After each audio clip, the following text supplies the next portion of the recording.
업로드 1억 회가 넘는 팟캐스트 진행자 팀 페리스. 그는 세상에서 가장 성공한 인물 200명을 그의 쇼에 출연시켜서 인터뷰를 했습니다. 최고의 인물들이란 경제적으로 성공을 이룬 사람들이거나 가장 지혜롭다고 알려졌거나 가장 건강하다고 여겨지는 그런 사람들인데요. 저자 팀 페리스는 그들을 타이탄이라 불렀습니다. 타이탄들에게 질문을 합니다. 인생을 살면서 당신들이 가지고 있는 최고로 훌륭한 기술은 무엇입니까? 대체 당신을 성공시킨 그 비밀이 뭐냔 말입니다. 저자는 그것을 단 61가지로 선별해서 이 책에 실게 되었는데 그것이 바로 오늘 소개해드릴 타이탄의 도구들입니다. 저는 이 책을 2년 전에 읽었었고요. 이번에 다시 읽으면서 이러한 생각을 하게 되더라고요. 이 어마어마하다는 인물들이 사실은 평범한 우리들과 그렇게 썩 다르지 않았네. 마치 다른 차원에서 살고 있을 것 같은 이 사람들이 나와 같은 고민과 같은 두려움을 가지고 있었다라는 것. 그러나 이 작은 기술 또는 이 작은 습관이 그들을 타이탄으로 만들었던 것이구나. 그거 나도 한번 따라해 볼 수 있을 것 같은데 라는 것이었습니다. 타이탄들에게 하나로 통하는 공통점이 있는데요. 서문에서 밝힌 이 세계 최고들의 공통점이 무엇인지 먼저 살짝 알려드릴게요. 그들은요, 매일 아침 이것을 잊지 않고 하고 있답니다. 아침에 일어나자마자 3분 안에 침대를 정리하고 10분가량 명상을 합니다. 잠을 빠르게 깨게 하기 위해서 한 동작을 10회 정도 반복하고 차를 마시고 아침 일기를 10분 안에 쓰는 것입니다. 어떠십니까? 어려워 보이나요? 이까짓 것들 한번 따라해 볼 만하지 않습니까? 자, 오늘도 끝까지 함께 해주십시오.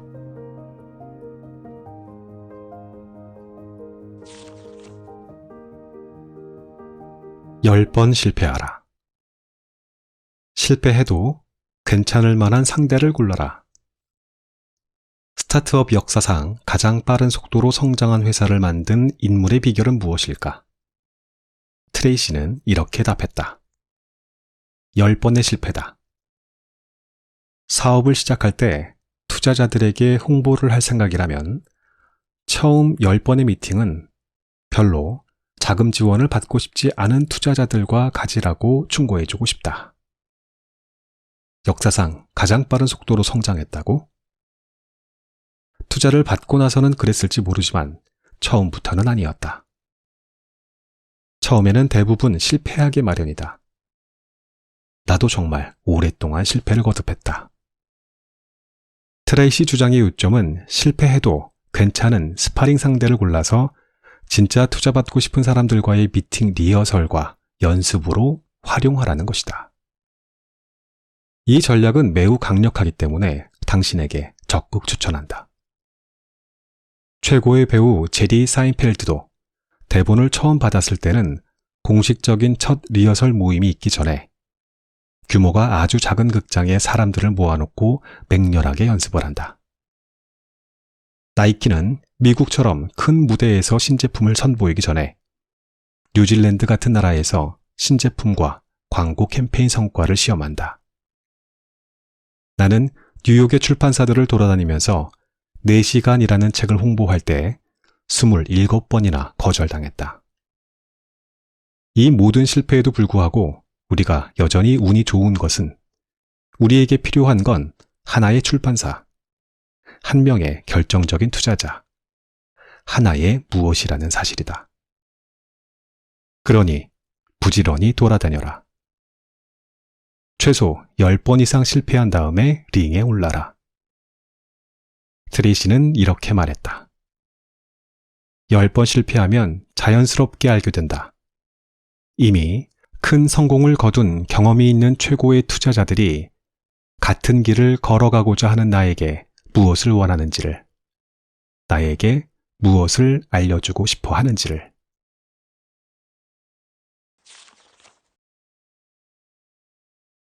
아름다운 것은 빠르게 사라진다. BJ 밀러는 캘리포니아 대학교의 완화 치료 전문의이자 젠 호스피스 프로젝트의 자문위원이다. 존엄하고 품위 있게 삶의 마지막을 맞이할 수 있는 방법을 깊이 통찰한다. 한마디로 죽음 전문가이다. 지금껏 그는 죽음을 앞둔 1000명의 환자를 인도하면서 작은 변화가 우리 삶을 극적으로 개선해 줄 수 있다는 사실을 깨달았다. 2015년 삶의 끝에서 진정 중요한 것은 이라는 주제로 펼친 그의 테드 강연은 그해 가장 높은 조회수 15위 안에 들었다. 결국엔 사라진다는 사실에 경배하라. 그는 힘든 일이 있을 때면 하늘을 올려다보라고 권한다. 1분 동안 밤하늘을 쳐다보면 우리가 모두 같은 시간에 같은 별에 있다는 사실을 새삼 깨닫는다. 지구는 우리가 아는 한 생명이 존재하는 유일한 행성이다. 그리고 우리가 지금 바라보고 있는 별은 빛이 이곳에 도착하는 순간에는 더 이상 존재하지 않는다. 이처럼 우주에 관한 사실이 경외심을 선물할 때 우리의 불안과 두려움은 차분하게 가라앉는다. 특히 죽음의 문턱에 놓인 사람들은 우주와 더 큰 교감을 한다. 아주 빠르고 짧은 것들은 모두 아름답다는 걸 알게 되기 때문이다. 그래서 소멸한다는 것, 사라진다는 것은 불안이 아니라 아름다움 후에 남는 평화라는 걸 깨닫게 되기 때문이다. 삶의 끝에서 우리는 유성처럼 찰나의 속도로 스치고 사라지는 우리의 짧은 삶이 얼마나 아름다운지를 깨닫게 된다. 밀러는 그걸 좀 더 일찍 발견한 사람이 더 풍요하고 행복한 삶을 살게 된다는 사실을 알려주고 있다. 삶은 매 순간 예측할 수 없이 변하기 때문에 아름다운 것이다. 한평생 아무것도 변하지 않는다면 분명 지루함을 참지 못하고 중간에 뛰어내리느라 그 누구도 생의 마지막 역에 도착하지 못할 것이다. 죽음은 삶의 가장 획기적이고 중요한 변화다. 슬픔이 아니라 축복이다. 삶은 변하기 때문에 아름답다. 대학생 시절 밀러는 감전사고로 2다리와 1팔을 절단한 다음 화상병동에서 깨어났다. 화상병동은 매우 특이한 곳이다. 소름 끼치는 곳이기도 하다. 그곳 환자들은 끔찍한 고통을 겪는다. 그래서 화상병동에서는 오래 버티지 못하는 의사들도 많다. 화상병동에 있으면 세상 모든 것으로부터 차단된다. 낮도 밤도 없다. 병실에는 창문도 없었다. 침대 옆에 사람들이 있어도 다들 완전 무장을 하고 있다. 아무것도 만질 수 없다. 무엇보다 고통이 너무 심하다 보니 어딘가에 주의를 기울일 여유가 없다. 나는 그곳에서 겨울을 맞이했다. 어느 날 담당 간호사가 병실에 들어와 내 남은 한 손에 뭔가를 올려놓았다. 작은 눈뭉치였다. 화상 때문에 딱딱하고 보기 흉한 염증으로 가득한 내 피부와는 너무나 다른, 너무나 생생한 촉감에 나는 깜짝 놀랐고 눈이 천천히 녹아 물이 되는 모습은 기적이었다. 눈뭉치라니. 아, 이 작고 사소한 것이 내 온몸의 죽은 감각들을 이렇게 뚜렷하게 깨워놓다니. 눈물이 났다. 이게 바로 살아있는 것이구나 하는 깊은 깨달음이 나를 오랫동안 흐느끼게 했다. 아주 짧은 시간 동안 많은 것이 바뀌었다. 하얀 눈이 보이지 않는 물로 변하듯 삶도 매 순간 변한다는 것을, 그래서 너무나 아름답다는 것을 깨닫고 난 후 나는 병실 문을 나설 수 있었다. 만물은 그저 일시적인 순간에 존재할 뿐이다. 한 번도 만나지 못한 아주 이상한 세계에 들어선 느낌이었고, 그래서 너무도 낯선 아름다움이 느껴졌다. 하나의 오랜 세상을 빠져나와 새로운 세상의 문을 살짝 연 느낌이었다. 몹시 강렬한 경험이었다. 생의 모든 순간을 사랑하라. 두 다리와 한 팔을 잃은 사람이 생의 마지막 순간에 잃은 환자들을 보살피는 의사가 되는 삶은 또 얼마나 아름다운가. 절망과 비탄에 잠겨 생을 마감할 수 있었던 사람이 새로운 생의 출입구를 발견하는 순간은 또 얼마나 경이로운 아름다움인가. 밀러는 마지막으로 이렇게 말했다.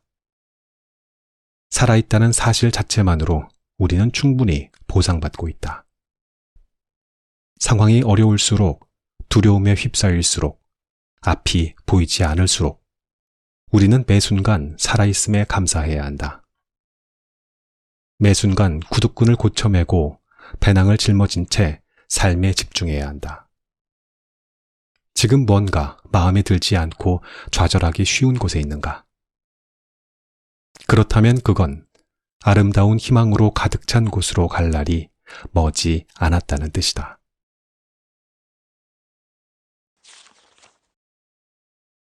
나에게 일어난 멋진 일들을 저장하라. 지금부터 소개하는 아이디어는 사실 여자친구가 내게 선물한 것이다. 혼자만 알고 있기에는 너무 아까워 당신에게도 소개한다. 당신도 나처럼 그녀에게 고마워할 것이다. 어느 날 그녀는 겉면에 나에게 일어난 멋진 일들이라는 글귀가 적힌 투명한 병 하나를 내게 선물로 주었다. 팀, 당신에게 좋은 일들이 일어날 때마다 종이에 적어서 여기에 넣어봐요. 매일 어떻게 하면 성과를 올릴 수 있을지에 대해서 골몰하는 내가 보기에 딱했던 모양이었다. 선물로 받아들고는 처음엔 심드렁했다. 하지만 선물을 준 그녀에 대한 예의가 아닌 것 같아 짜릿한 흥분이나 기쁨을 제공하는 일이 생길 때마다 그 내용을 간단히 종이에 적어서 병에 넣기 시작했다. 그리고 얼마 후 내 일상은 몰라보게 활기에 넘치기 시작했다. 멋진 일이 일어났을 때 그걸 머릿속에만 저장해두면 3개월을 가지 못한다.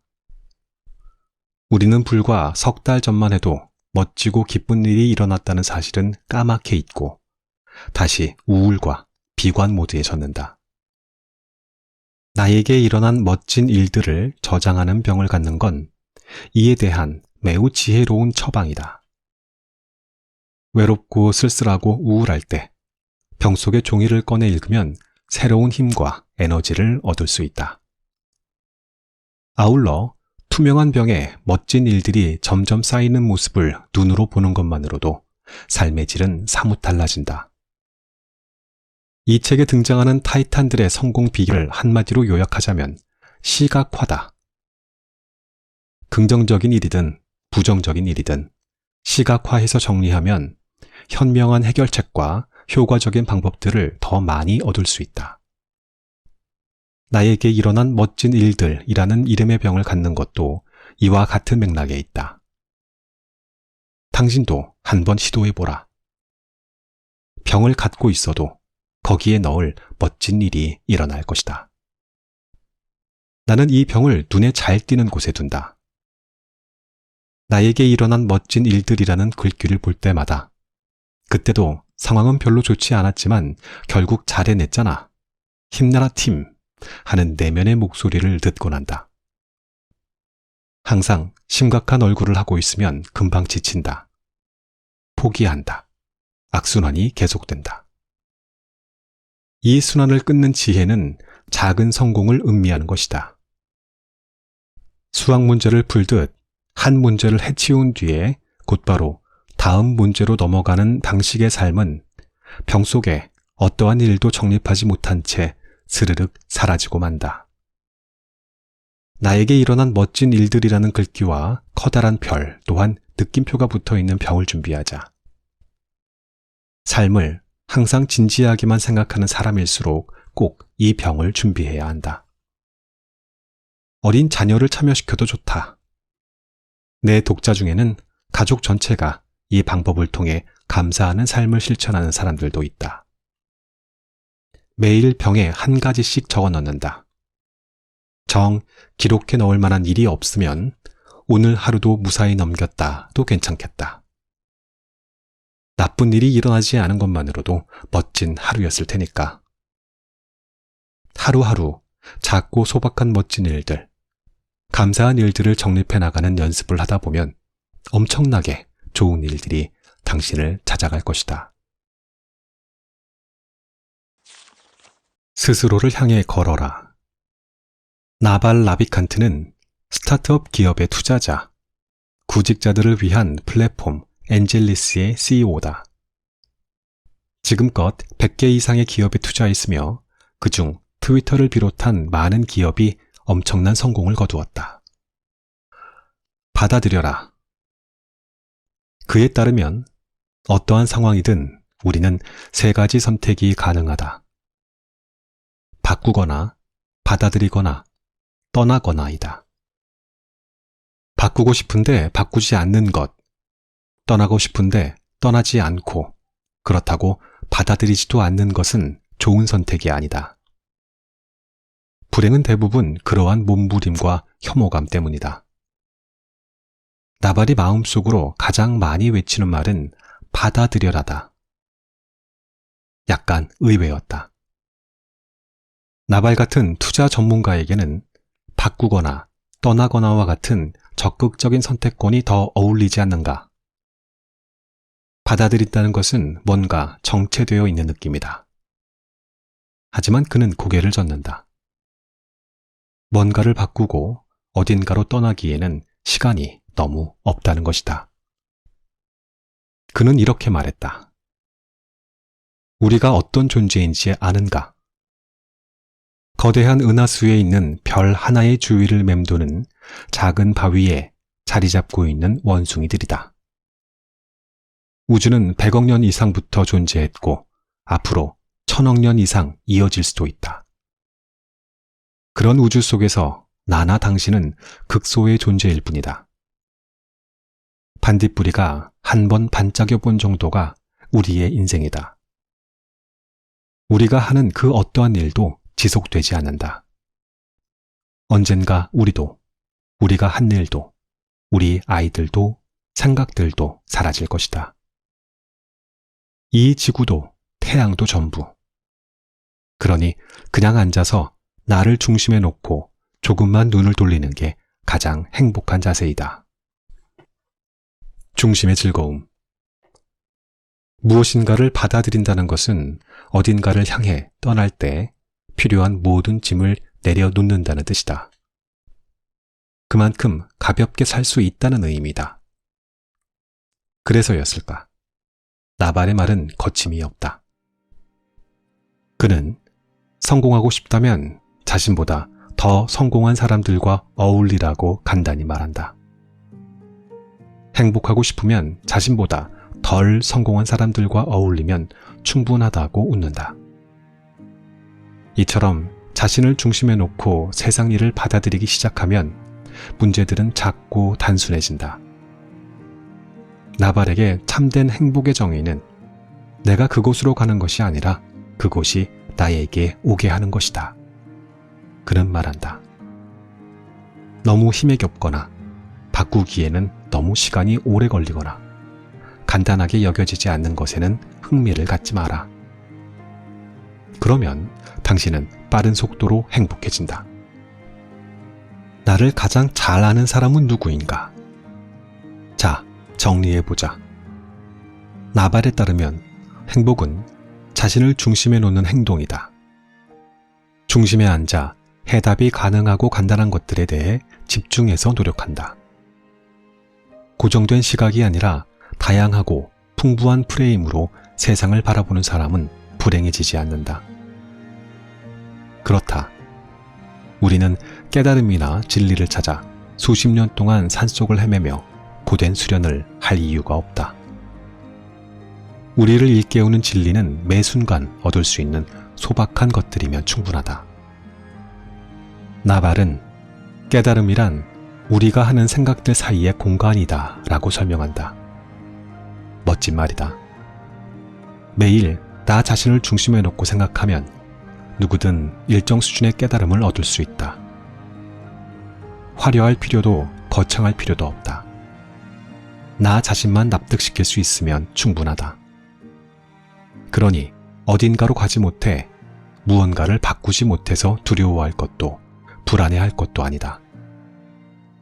나발은 마지막으로 다음과 같은 지혜로운 조언을 선물한다. 세상에 당신보다 더 현명한 사람은 없다. 그러니 찾아 헤매지 마라. 당신의 삶을 가장 잘 아는 사람은 바로 당신이다. 그러니 당신이 스스로 현명해지면 된다. 언제나 당신 스스로를 향해 걸어라. 스스로를 찾아가라.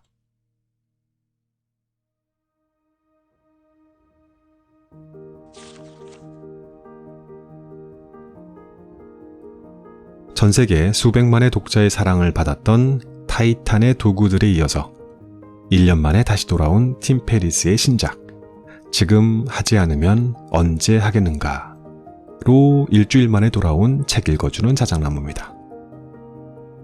1년 만에 돌아온 팀 페리스, 일주일 만에 돌아온 자작나무. 나름 라임을 맞춰본 건데 반응 없으면 진짜 무안할 것 같아요. 댓글에 좀 적어주세요. 재밌었다고. 앞서 소개해드렸던 타이탄의 도구들 어떠셨습니까? 전작 타이탄의 도구들이 큰 성공을 거둔 인물들의 디테일한 습관에 대한 이야기였다면 오늘 소개할 이 책은 인생의 가장 중요한 것들에 집중하는 법에 대한 통찰을 담고 있습니다. 133명의 인생 현자들에게 메일이나 기타 연락을 취해서 인터뷰를 하게 되었고요. 이를 정리해서 쉬운 2가지의 챕터로 책을 구성했습니다. 전작과 마찬가지로 토네이도에서 출판되었고 박선령, 정지연 님이 옮기셨습니다.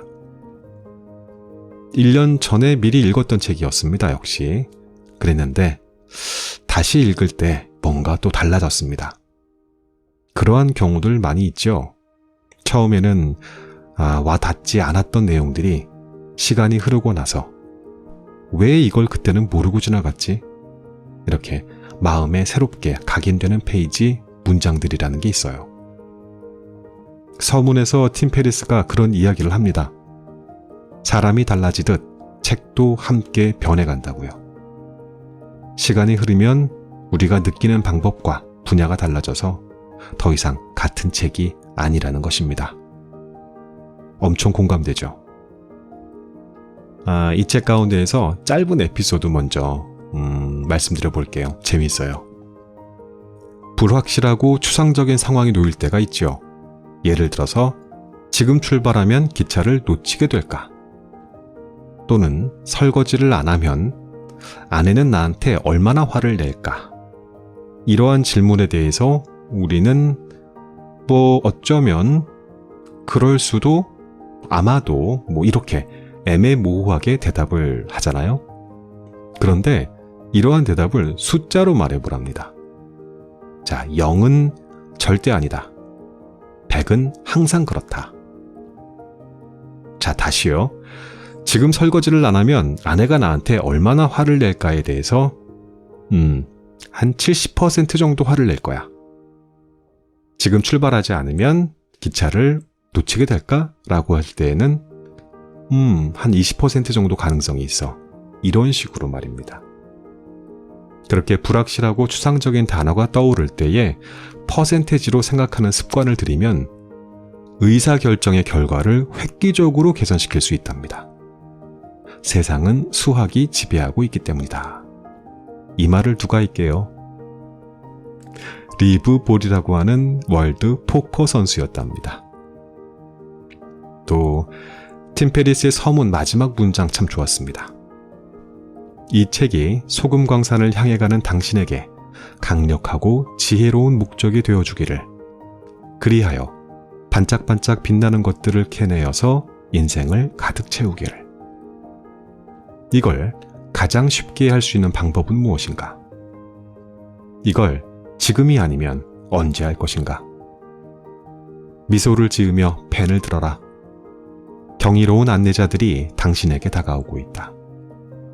맞습니다. 경이로운 안내자들. 자, 오늘도 본문 중 일부를 낭독해 보겠습니다. 마음에 드실 겁니다. 끝까지 함께 해주십시오.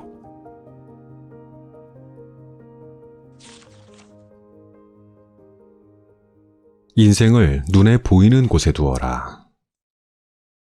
여러분들 핀터레스트 CEO 벤 실버맨 들어보셨죠? 이름은 몰라도 핀터레스트라고 하는 그런 서비스는 알고 계실 겁니다. 예, 그분께서 하셨던 여러 가지 이야기 중에서 제가 오늘 읽어드릴 곳은 저는 이게 좋았어요. 생각을 종이 위에 꺼내라. 마지막으로 탁월한 CEO로서 벤이 가지고 있는 좋은 습관 하나를 소개해보자. 벤은 집중이 되지 않거나 답이 잘 떠오르지 않을 때는 지금 이 순간의 상황에 대해 전부 글로 적어 머릿속을 비우면서 읽어본다. 이 또한 시각화와 밀접한 관련이 있다. 생각을 종이 위에 꺼내놓으면 좋은 연결고리나 단서, 영감을 얻을 수 있다고 벤은 설명한다. 지금 머릿속에 있는 생각들을 종이에 적고 한 걸음 뒤로 물러나서 무슨 일이 일어나고 있고 무엇이 중요한가를 생각한다. 그러면 알게 된다. 우리는 중장기적 목표가 아니라 단기적으로 할 일이 많았을 때 초점을 잃는다는 것을. 지금 신경 써야 할 일이 산더미라면 종이 위에 생각을 모두 꺼내놓은 다음에 이렇게 질문을 던져라. 이것들 중 나에게 장기적으로 가장 중요한 것은 무엇인가? 그러면 대부분을 지워버리고 다시 집중해야 할 것이 무엇인지 찾아낼 수 있을 것이다. 벤은 매일 아침 감사일기를 쓴다. 감사를 시각화하면 뇌가 자동으로 감사할 일들을 찾게 되어 행복해지기 때문이다. 감사일기는 긍정적인 낙관주의로 삶을 이끌어준다. 우리는 너무 부정적인 뉴스와 사건, 사고에 둘러싸여 있기 때문에 긍정과 낙관은 아주 한가로운 얘기처럼 들릴 수 있다. 하지만 낙관주의를 삶에 퍼뜨리지 않으면 우리가 무엇을 잘하고 있는지를 알 길이 없다. 벤은 이렇게 덧붙였다. 원하는 것, 꿈꿔왔던 일, 생각하면 미소가 떠오르고 가슴이 뛰는 목표가 있는가? 그렇다면 그것들을 모두 눈에 잘 보이는 곳에 두어라. 눈에 띄는 차트를 만들고 목표 달성을 차근차근 잘 보여주는 코치와 운동을 하고 생각을 종이 위에 옮기고 감사일기를 쓰면서 나는 내 삶의 구체적인 실체를 점점 알아볼 수 있게 되었다. 무엇이 행복이고 무엇이 성공이고 무엇이 소중한지 나는 이제 쉽고 명확하게 알아볼 수 있게 되었기에 절대 놓치지 않을 자신이 생겼다. 이것이 내가 얻은 인생의 가장 큰 수확이다.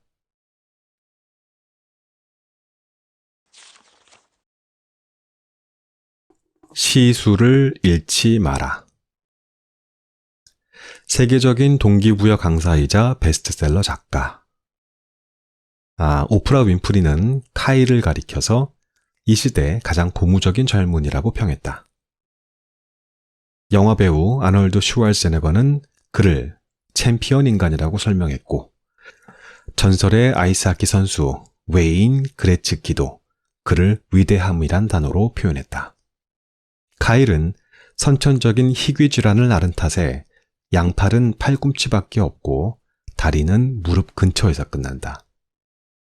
그럼에도 불구하고 카일은 가족의 도움을 받아 어릴 때부터 보철 장치 없이 독립적으로 살아가는 법을 익혔다. 카일은 레슬링 선수권 대회에서 우승을 차지했고 크로스핏 공인 강사이며 노 익스큐즈 체육관을 운영하고 역도 세계 기록 보유자이자 탁월한 등산가이다. 시작도 못해봤다는 것. 오늘의 카일을 만든 배경에는 유년 시절의 실패담이 숨어있다. 카일의 무척 연로하신 할머니는 그에게 녹색 단지에 담겨있는 설탕을 꺼내달라는 부탁을 종종 하셨다. 손자인 그에게 설탕을 꺼낼 손이 없다는 것을 깜빡깜빡 잊은 채 말이다. 카일은 평소 양발을 이용해서 물건을 짚곤 하는데 그 설탕 단지는 입구가 좁아서 한쪽 팔만 겨우 들어갈 수 있을 정도였다. 그래서 한쪽 팔로 숟가락을 잡고 설탕을 퍼 똑바로 들어 올리는데 계속 실패할 수밖에 없었다. 몇 시간씩 단지 앞에 앉아 끈질기게 시도해봤지만 단지 가장자리 근처에서 설탕을 얻기 일쑤였다. 카일은 회상한다. 수백, 수천 번을 실패했다. 단지 꼭대기까지 설탕을 퍼올릴 수는 있었지만 거기까지가 한계였다. 그런데 막상 포기하려니까 지금까지 시도한 수백, 수천 번이 너무 아깝다는 생각이 들었다. 딱 한 번만 성공하면 그 다음부터는 쉬울 거라는 생각이 들자 멈출 수가 없었다. 그는 결국 성공했다. 그리고 그 성공 경험은 카일의 손재주와 집중력을 늘리는데 놀라운 도움이 되었을 뿐 아니라 강한 의지력까지 선물했다. 시수라는 핀란드어가 있다.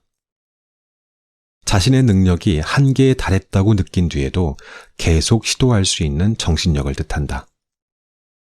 나는 이 단어를 가슴에 품고 살아간다. 더 이상 계속할 수 없다고 느껴질 때 사실은 그때 막 시작된 거라는 걸 알아야 한다. 그렇다. 성공하려면 한계까지 반드시 가야 한다. 한계점에 도착하면 거기서 한 걸음 더 갈 수 있는 용기가 생긴다. 믿기지 않는가? 사실이다. 이를 경험한 많은 사람들을 나는 알고 있다. 한계점까지 자신을 끌어올리려면 카일과 같이 수천 번의 실패를 겪을 수도 있다. 실패를 경험하지 못했다는 건 한 번도 한계점까지 가보지 못했다는 뜻이다. 다시 말해, 아직 시작도 못 해본 것이다. 시작도 못 해봤는데 어떻게 성공까지 가겠는가?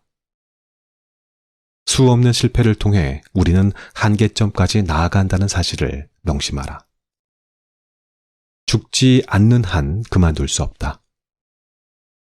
카일의 인생 좌우명은 죽지 않는 한 그만둘 수 없다다. 이는 그의 절친한 친구이자 네이비실에서 활약한 리차드 마차우이츠가 한 말이다. 카일은 설명한다. 죽지 않는 한 그만둘 수 없다는 말을 인생 철칙으로 떠올리면 꺾이지 않는 용기가 생기는 느낌이 든다.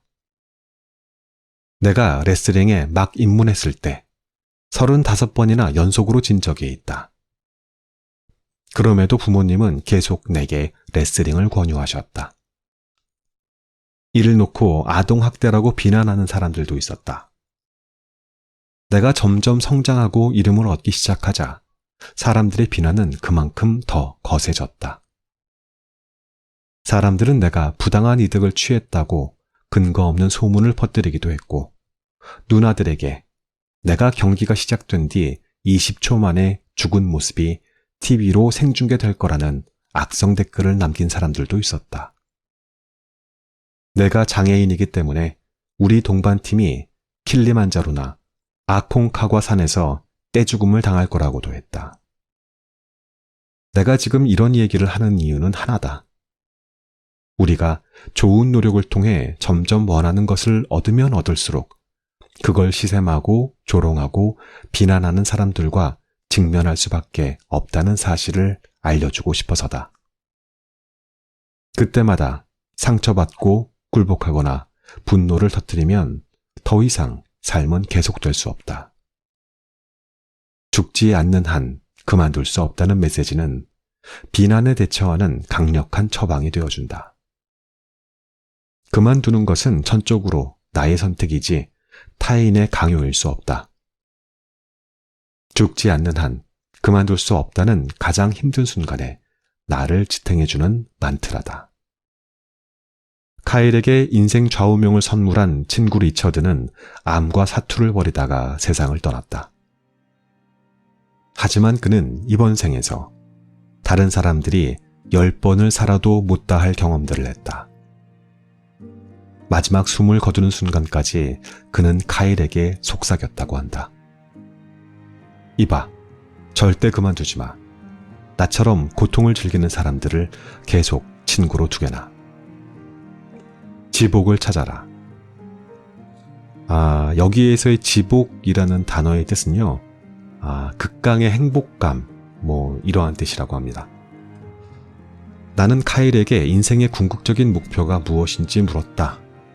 그러자 그는 1초의 망설임도 없이 이렇게 답했다. 계속 지복을 찾는 것이다. 지복이란 즐거움을 안겨주는 것이 최고조에 이른 상태이다. 막연히 행복에 대해 생각하는 것은 명확한 비전을 제시해주지 않는다.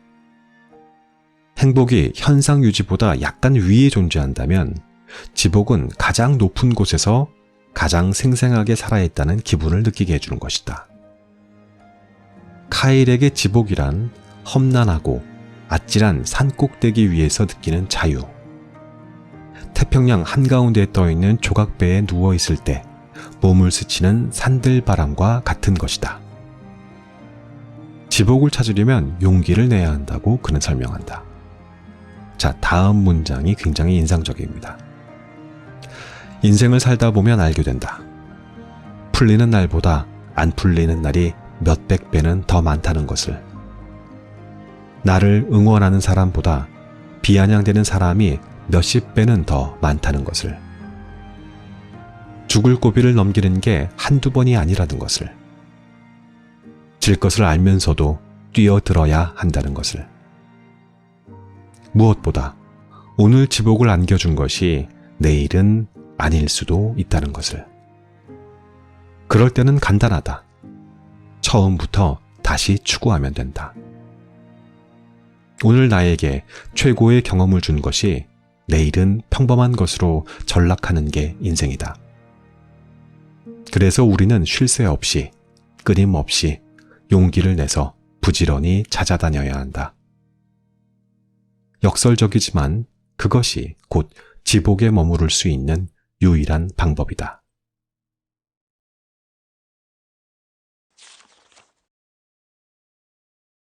신은 겁쟁이를 통해 자신의 뜻을 전달하지 않는다. 우리는 주사위 게임에서 원하는 숫자를 계속 얻는 사람이 되고 싶어 한다. 틀렸다. 계속 주사위를 던질 수 있는 사람이 되어야 한다. 테리 크루즈는 프로 미식축구 선수 출신이자 영화배우다. 로스앤젤레스 램스, 샌디에이고 차저스, 워싱턴 레드스킨스, 필라델피아 이글스에서 활약하면서 많은 팬들의 사랑을 받았고 수많은 드라마와 시트콤을 거쳐 현재 골든글로브상을 받은 폭스 TV 시트콤에 출연하고 있다. 마지막 슛을 던져라. 1986년 테리는 고등학교 3학년이었고 농구부 주전센터였다. 그날 그의 팀은 지역 결승전에서 버튼 에서튼 고교팀을 완파하고 우승할 수 있는 충분한 전력을 갖추고 있었다. 하지만 상대는 한 번도 보지 못한 전술을 들고 나왔다.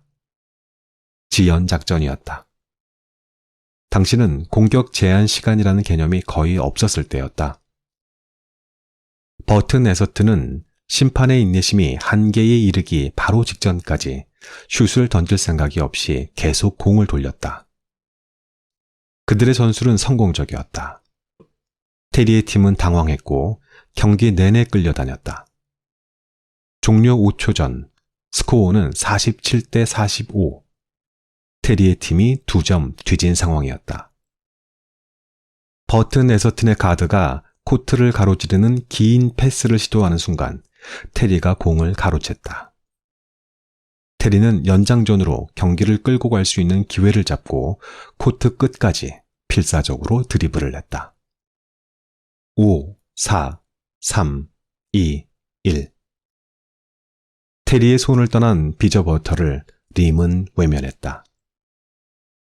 버튼에서 뜬 선수들은 서로를 끌어안았고 그들의 응원단은 올림픽에서 우승이라도 한 듯 난리법석을 떨었다. 테리는 인생이 끝난 사람처럼 머리를 움켜쥐고 코트에 무너지듯 쓰러졌다. 이튿날 미시건주 지역신문에는 테리의 팀이 패한 원인에 대한 분석 기사가 실렸다. 인터뷰에 응한 감독은 테리가 공을 가로채자마자 그날 최고의 슛 감각을 보이고 있던 선수에게 패스해야 했다고 말했다. 코치, 스포츠 기자, 응원원, 팬 등등 모두가 결정적 패인으로 테리의 침착성 부재를 꼽았다. 테리의 자존심은 완전히 짓밟혔다. 상실감에 휩싸인 채 가는 곳마다 어두운 구름이 그를 뒤덮었다. 실패자라는 단어가 머릿속을 떠나지 않았던 테리는 몇 날 며칠 두문불출하며 괴로워했다. 테리를 구한 건 형이었다. 형은 방에 누워있던 그를 일으켜 세우며 조용히 말했다. 테리, 에머슨이란 시인이 뭐라 했는지 알아? 시는 겁쟁이를 통해서 자신의 뜻을 전하지 않는다. 너는 겁쟁이가 아니었기 때문에 마지막 슛을 던진 거야. 그 슛이 성공했느냐, 실패했느냐가 대체 왜 중요하지? 중요한 건 그 절체절명의 순간에 내가 남에게 너의 운명을 맡기지 않았다는 거야. 그 후 테리는 완전히 다른 사람이 되었다고 회상한다. 모든 순간에 내가 모든 걸 선택하고 통제할 수 있는 삶을 살게 된다고 깨달았다. 생각해보라. 우리는 매 순간 주사위를 던진다. 던져진 주사위에서 어떠한 숫자가 나올지는 아무도 모른다. 예측이 불가능하다. 우리가 통제할 수 있는 건 오직 주사위를 던지는 사람뿐이다. 그럼에도 우리는 늘 주사위 게임에서 원하는 숫자를 계속 얻는 사람이 되고 싶어 한다. 틀렸다. 계속 주사위를 던질 수 있는 사람이 되어야 한다. 계속 주사위를 던질 수 있는 사람, 자신의 운명은 자신이 결정하는 사람이 된다는 건 어떠한 뜻인가? 실패를 하더라도 다시 일어설 수 있는 사람이 된다는 뜻이다. 타인의 말과 결정에 크게 의존했다가 실패하는 사람은 거의 회복이 불가능한 수준으로 추락한다. 처음부터 게임에 참여하면 안 되는 사람이었던 것이다. 테리는 이렇게 말한다. 좋은 실패를 해야 한다. 좋은 실패란 나 자신이 통제할 수 있는 실패다. 그래야만 실패 경험이 성공의 발판이 될 수 있다. 의사결정을 타인에게 맡긴 채 결과를 보고 난 후 이러쿵저러쿵 늘어놓는 타인의 견해에 상처받는 사람은 실패해서 아무것도 배우지 못한다. 당신은 두려움의 추적자인가? 탁월한 성취는 대부분 용기 덕분에 달성된다. 강 건너에서 구경만 하는 사람은 용기 있는 사람을 비난하고 조롱할 자유를 누리는 대가로 크고 담대한 성공을 누릴 수 있는 기회를 얻지 못한다. 우리의 어머니들이 우리를 낳을 용기를 내지 않았다면 우리도 태어나지 못했을 것이다.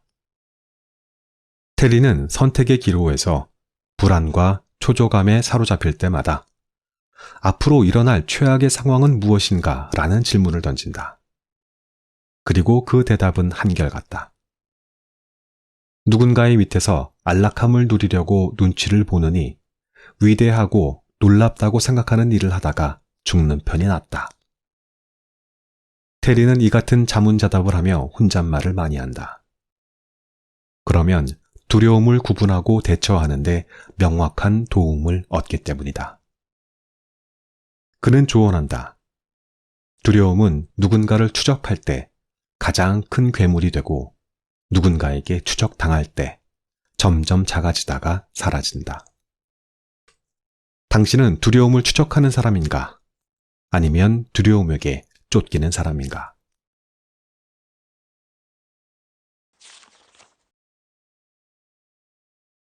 메멘토 모리를 기억하라. 진정한 변화란 변화하지 않는 것들을 추구할 때 가능하다. 영원 불변의 진리에 기댈 때 삶은 의미 있는 변화를 시작한다. 나발 라비칸트는 엔젤리스트의 CEO다. 그러니까 그는 유망한 스타트업을 골라내 투자를 하는 일을 한다. 트위터, 우버, 야머 등을 비롯해 기업 가치가 1조 원 이상인 많은 비상장 스타트업을 발굴해 큰 성공을 거뒀다. 전 세계 비즈니스맨들이 가장 만나고 싶어하는 투자자 중 한 명인 그는 삶이란 무엇인가 라는 내 질문에 이렇게 대답했다. 메멘토 모리. 당신은 반드시 죽는다는 사실을 기억하라. 그는 심한 압박을 느끼거나 집중력이 흩어질 때 메멘토 모리를 떠올린다. 극심한 스트레스를 받거나 뭔가를 오랫동안 고민하는 이유는 명확한 답을 몰라 혼란스럽기 때문이다. 최선의 처방은 명확한 답을 기억하는 것이다. 언젠가는 반드시 죽는다는 사실만큼 인생에서 명확한 답은 없다. 죽음을 의식적으로 떠올리면 삶은 새로운 방향으로 한 걸음 전진한다. 나발은 말한다. 너무 많은 생각이 갇혀 꼼짝 못할 때 유일한 탈출구는 누구도 부인할 수 없는 진리를 떠올리는 것이다. 내겐 그런 진리가 두 개 있다. 하나는 앞에서 소개한 나는 반드시 죽는다다. 다른 하나는 나는 아직 내가 원하는 모든 것을 이루지 못했다다.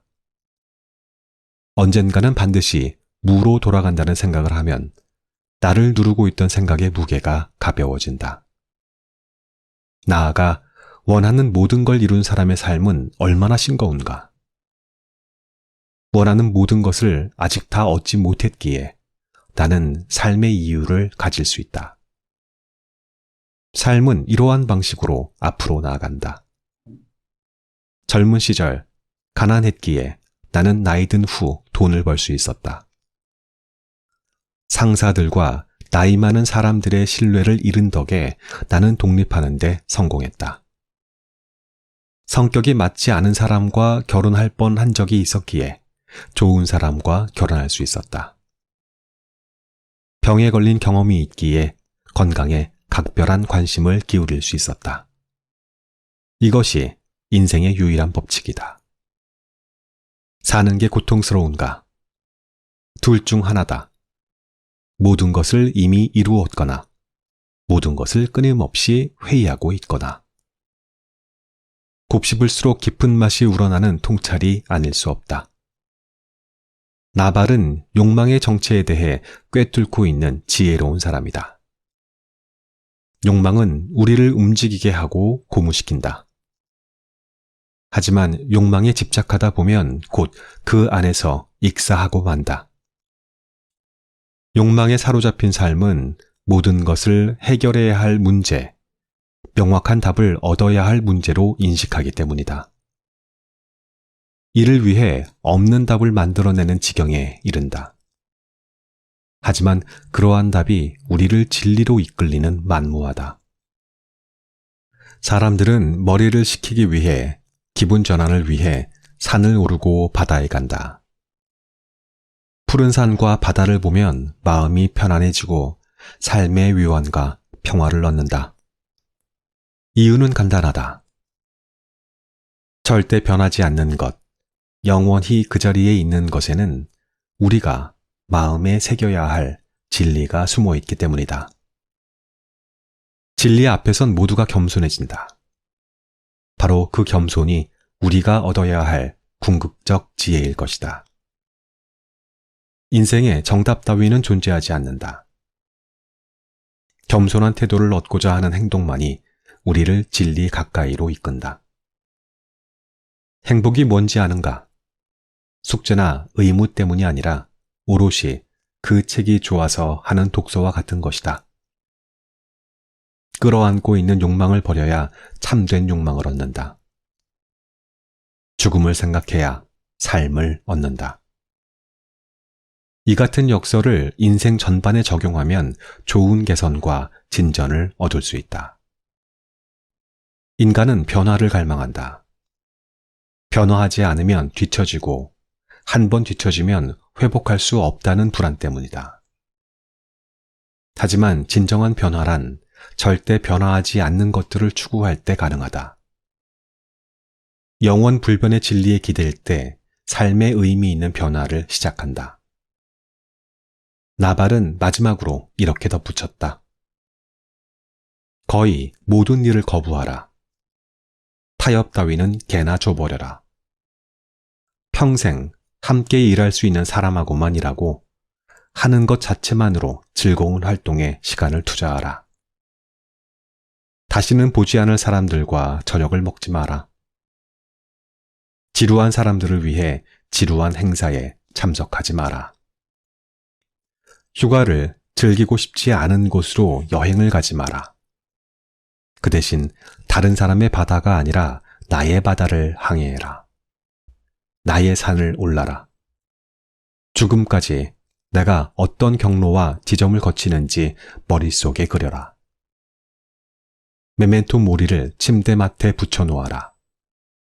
눈을 뜰 때마다 가장 먼저 보이는 그 메시지가 새로운 삶의 베이스 캠프가 되어줄 수도 있다.